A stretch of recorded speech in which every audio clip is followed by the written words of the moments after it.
Hi guys, welcome to another episode of AJAWI TV. I'm AJAWI, your host for today, right? This is where we discuss architectural and construction related topics, alright?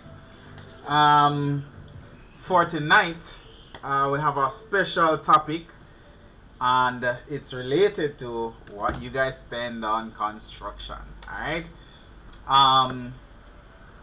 There's a reason why I decided to touch this topic again. The first time I touched this topic, I looked at it from the perspective of being overcharged during construction, right? So I decided to look at it from the aspect of you overspending, right? You overspending. So I want to say big up to you guys. Thank you for joining me tonight. I wasn't here last week. I had a lot of things going on. I was a bit under the weather last week, right? So I wasn't able to make it. But I'm here today. So I want to say thank you for joining. Thank you to all of you guys who hit the like button as you come in. Thank you for just being here, guys. Just being here. Roy Scott, big up yourself. Lenny Beckford, big up yourself. Nemshi Macfana, big up yourself. I hope I'm pronouncing that properly, right? Ken M, you're the first one in the building today. The background noise, guys. I live so close to the road right now, so it's like really, you know. So Ken M, big up yourself. You're the first one in the building today. I want to say thank you for joining us. Thank you for taking the time out to be here. The Logical More, big up yourself. You're always here. One of the long time subscribers. Lenny Beckford. Oh man, it's 1 a.m. in the UK. Sorry about that. I might have to start earlier. If you want me to start earlier, start the live earlier, click the like and also tell me what time is the best time for you guys for us to have the live. All right, the show, the program is for you, so you have to guide me. So if you don't tell me, I can't do anything, right? So you have to tell me what you want so that I can provide it or tailor the thing to meet your needs. Alright, so if you would like me to schedule it a little bit earlier in the day, you would have to tell me. I rather 7 o'clock because, you know, it's more convenient for me, right? But the show is all about you guys, right? Maybe I start a little bit earlier, 1 hour earlier, who knows. Alright, so I want to ask you something. Say you go into a car dealership, right? And you basically go to the person or the salesperson and say, hey, I want a car to buy. And the person asks you, okay, which car, what type of car, what budget do you have for a car? And you're like, I don't really have a budget. I just know that I want a car and I'm gonna buy it, right? But the person at the dealership starts showing you cars. So they show you the most expensive car in the dealership. And then you're like, no, this is way over my budget. How can you be showing me this when my budget can't reach that? Or I can't afford such a car? Then they come back and say, alright, sorry about that, my bad. Let me show you a different car. And they show you a car that is their medium range, and you come back again and say, hey, you're showing me the wrong car because this car is too expensive, it's not for me, right? And the person is like, the salesperson is like, okay, alright, sorry sir, sorry ma'am, I will show you a different car. And every single car they show you, you can't afford it, right? This is the situation that happens to a lot of people simply because they don't have a clue as it relates to what they want to spend on construction. And this is why you need to know your budget before you start construction or even have an idea of starting, right? Even before the design, right? Even before you do design, you need to know what type of budget are you looking at, right? And a lot of people, the excuse that they give me is this: I'm building in phases, so I don't really have I don't really have a budget because I'm building in phases, and as I go along, I'm going to build. So this year I might build X, and next year I might build Y. This, to me, is a recipe for disaster. You will end up overspending, and quite frankly, you may end up over investing in a particular area. So I wrote down four reasons you should know your construction budget, right? The 4 reasons why you should know your construction budget. Lenny, you're asking a question.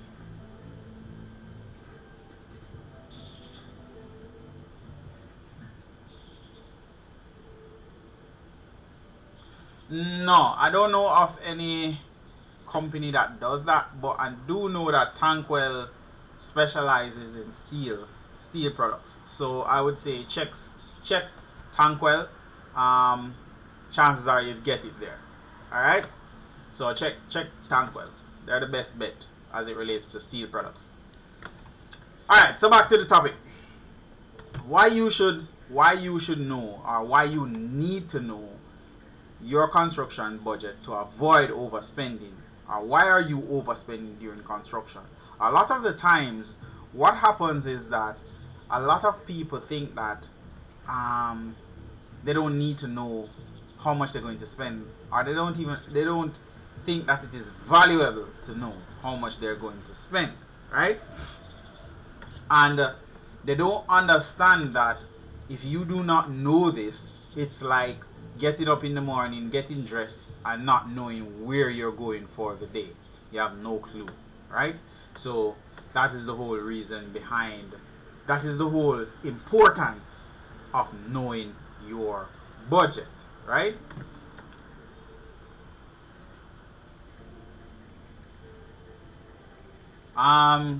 Clive Harris, construction cost has gone up. Yeah, $7,000 is not per square feet. Is donkey years ago. Those rates are non-existent. I would say to you, go to the app that I have, not the app, the website. That's www.ajawiconstruction.com. Go there and go to the construction calculator, and you can punch in whatever size building you have or intend to construct, and you'd be able to determine the cost, because every 3 months we update it based on the industry rate, right? So I have quantity surveyors that give me that information, and we just plug it into the system, right? So that's the best way to get it, right? So back to the topic. Because you don't intend on building all at once, you negate the importance of knowing your budget, right? Because a lot of times the thing is that you think that, okay, you have $1,000 today, you do something, $20,000 tomorrow, you do something. You're not thinking about the overall picture, right? So the first point that I have is this: your budget should drive your design, right? Your budget should drive your design. What do I mean by this? A lot of times people come to me and they're like, hey, I want a 3-bedroom, 4-bathroom, this, that, and the other. And I'm like, okay, cool. You want this. That sounds great. What is your budget like? And they're like, I don't necessarily have a budget. And when I press a little, right? So I press a little and say, you must have a ballpark figure how much you're going to spend, right? And if they do tell me, it's really unreasonable for that size building. But the interesting part about it is this: the person that wants the building They're like, okay, I want my master bedroom to be 18 by 18 or 20 by 18 or 20 by 15, and they want the biggest bedrooms, they want the other fandangles, they want the porcelain tiles, they want, you name it, they want the trowel on, they want the nice garden, they want a pool around the back, and all of this, in their mind, they're just building a 3-bedroom house. They're not looking at the square footage. Alright? So because they don't have this in mind, or they don't have a budget in mind, what will happen is you end up in a situation where you're designing such a large structure, right? They're building such a large structure even though it's 3 bedrooms, right? Or they are over designing, right? They're over designing with the intention that they're going to build later on down the road. Here is the first indicator that the person is over designing. When I say to them, okay, to design such a size building based on what you want, this will be my fees, and immediately there's a shock, right? Because at that point they realize that, hey, I may not be able to afford that, or my pocket can't reach there. But it's not necessarily because my fee is that high. It's because I'm going to charge you based on the size of the building, right? And that will help you to understand that, hey, maybe I need to rethink the size of the building, right? And a lot of times what I see happening is that they will argue, a person will argue to say, okay, you know, it's too expensive, your rates are, you know, can't afford you, and they try to get me to reduce the rate. But if I was to reduce a rate like that, it would be doing the person an injustice, because they are going to end up with a design for a building that they cannot build, right? So that is the first indicator that you need to rethink the size of the building, because you're going to end up overspending, right? Because even though you're building year per year, it's still going to have an end result, right? An end value. So think about that. The next reason why you should know your construction budget. Hold on, somebody's asking a question.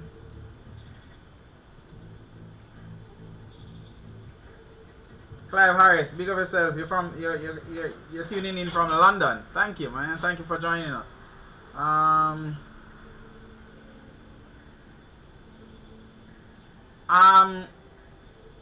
Shelvies 3. I don't understand what you mean. If I can you access the full 6.5 from NHT? My situation will be different from yours. Are you asking? I don't understand. I don't know how to answer that question, right?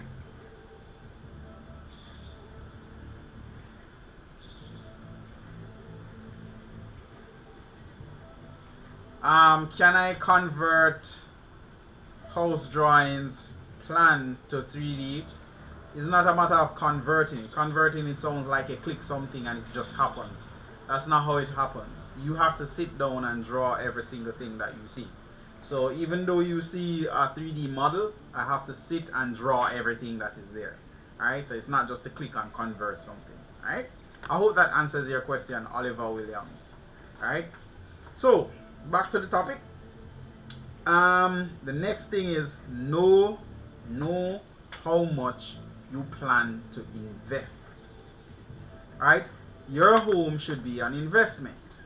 Most people that I see that are high income earners, the first thing they look at when it comes on to a house is this a good investment? And because they're looking at investing, they want to know, can they get a return? Every single area within Jamaica, right, has has a cap as it relates to how much a house can sell for within that area, right? For example, if you're going to Arnett Gardens to build, the price, or to buy a house, the price for that house will be different from a house up at Cherry Garden. If they're selling it down in Arnett Gardens, Tivoli, wherever downtown, it's going to be a different value that you can possibly get for that house than the one that you buy or are planning to sell or construct in Cherry Gardens. What do I mean by that? There is a market rate. There's a market rate, right? Your house, no matter where it is, will have to fall within that range. So, for example, you do not people, for crying out loud, do not go and build a house where you would have built up at Cherry Gardens, go build it in a Arnett Garden, in the ghetto. Do not do that, because you're not gonna get a return on your investment. And the reason why you do that, or why a lot of people do that, is because they don't know their construction budget. So they end up overspending and cannot get a return on that investment. So your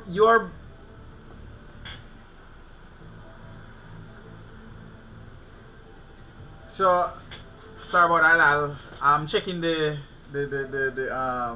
chat. So you're building within a particular area and you have no idea how much the property can possibly sell for. That's not a good investment. You're not investing wisely. Most of the times when I meet high income earners, or what you would say quote unquote rich people, they already know how much they can possibly sell in that area for, right? And the moment they start construction, they already know that, hey, I am not going to spend more than this amount of money on this house, because it would be just like tearing up money, because I cannot get a return on it.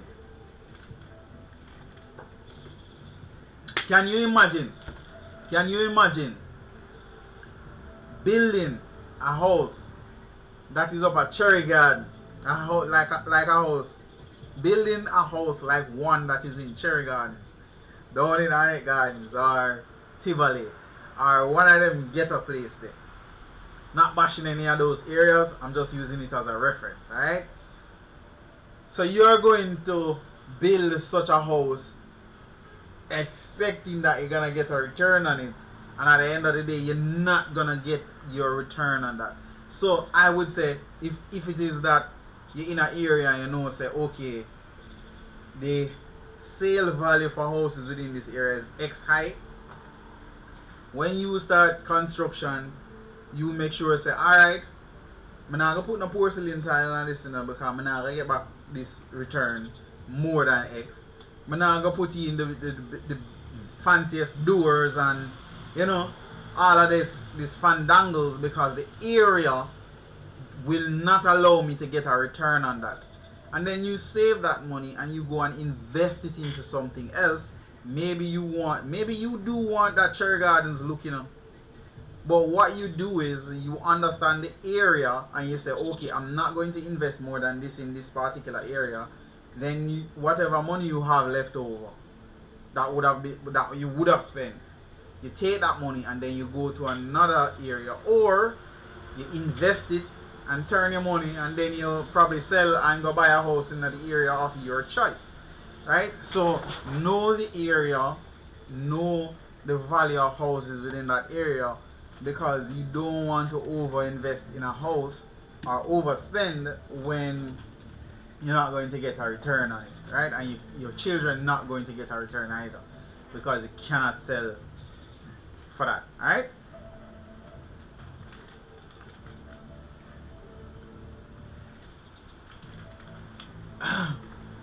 Let's see what's happening now.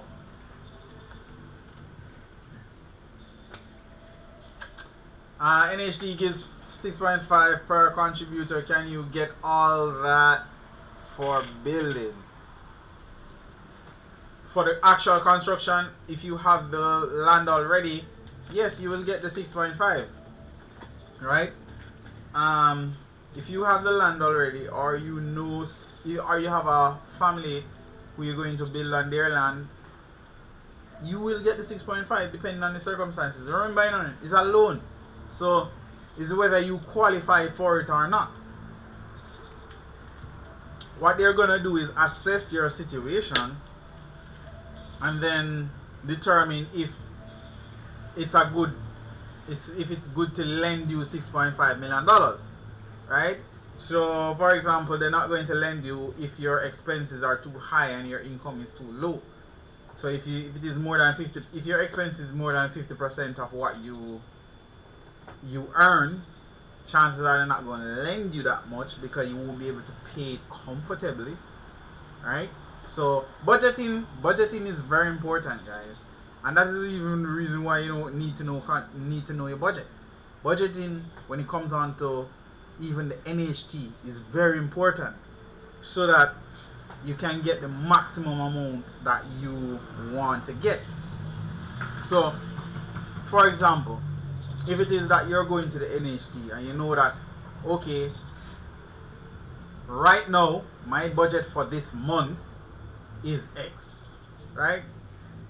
My income is Y, and my expenses is 80% of my income. When you take out the loan, what's gonna happen is you're gonna be struggling to pay for it. And when you borrow from NHT, it's not a 1-year loan, it's not a 2-year loan, it's a 20-year or 10-year loan, right? And imagine you struggling for 20 years to pay back this loan, and you can't enjoy life. By the time you're done, you're stressed out because every month you're worried to pay back the loan. So you have to budget. It's very important. Whether it be construction budget or life budget, as in your monthly budget, you have to have that in check so that when you're ready to go and approach the NHT, you can actually, you know, get the maximum that you want. So try to keep your expenses below 50% of your income, right? So that you get all of it, right? Anywho, next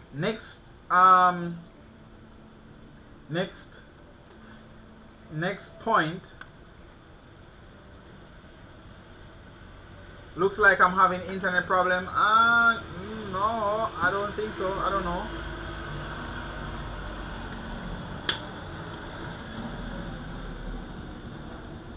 I'm not having an internet problem. Let me check. I don't think I'm having an internet problem.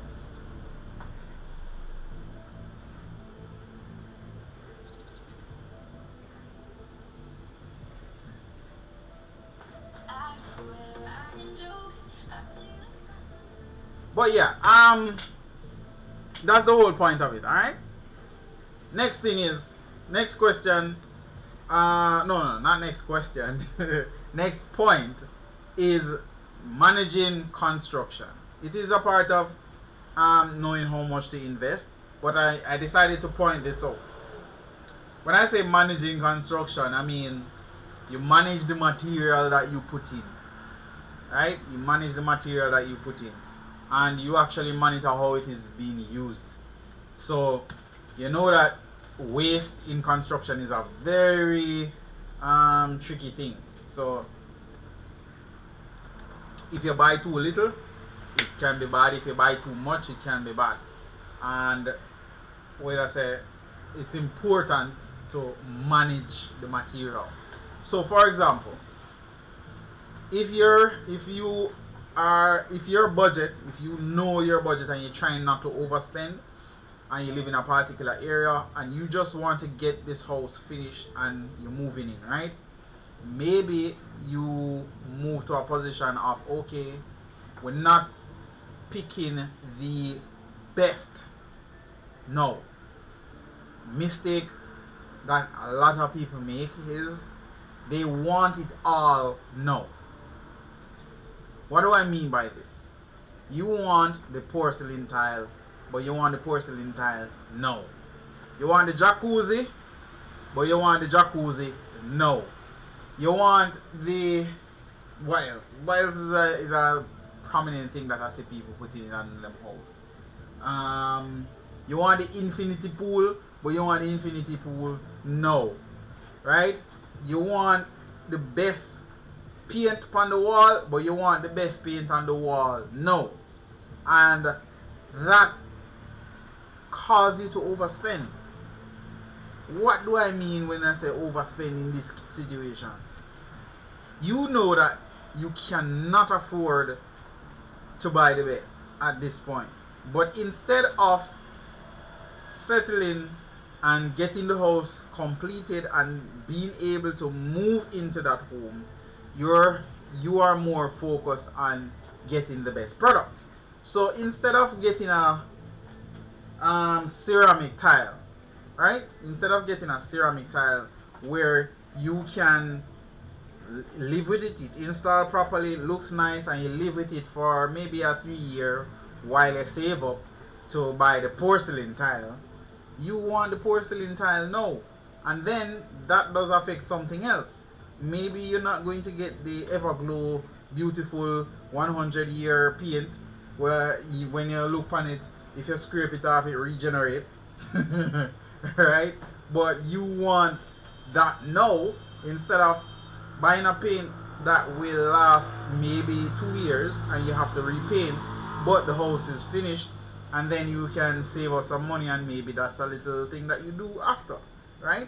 Or you want the jacuzzi, but maybe you need to just build a shower at the moment, right? And you have the space for the jacuzzi, but you just want you're just not able to afford that now, and you just do the shower, standing shower. You walk in nice, and you settle for that for now, and then you work on buying the other things down the line to upgrade, right? One of the things that, if you notice, the NHT houses, what will happen is you go into those houses, and for a while it looks good, right? It looks good, but you'll find that they'll have to change out the cupboards, you'll have to change out the tiles over time, you'll have to change out certain things because you're not getting the top of the line, the best. When you're buying a house like that, you're getting something for you to be able to move in, right? And then you can fix up as you go along, right? It's like if you go to the dealership right now for go buy a car, right? You can't buy a brand new car. You can't buy a brand new car, but maybe you buy a second hand brand new, new to you, right? And you fix that up and you drive it until you can buy the new car, right? When you drive onto the lot, you walk onto the lot, and you are the first one to ever drive it, right? So keep that in mind, right? Keep that in mind. Let's see what's happening in the chat. I have one more point left, right? One more point left. I'm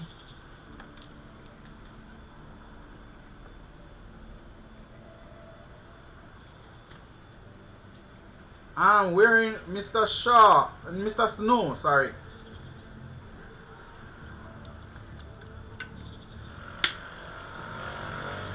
Video keep buffering. I don't know. I'm having good internet connection, and I'm actually looking on my tablet. Right, I'm actually looking on my tablet to see how it's going, and it's going good. So maybe it's your internet. I don't know. Right.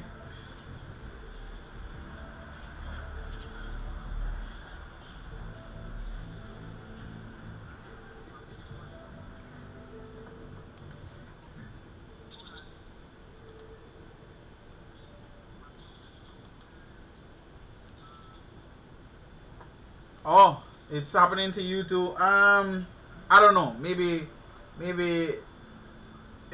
don't know what to say. We just have to work with it, right? Sometimes there are problems.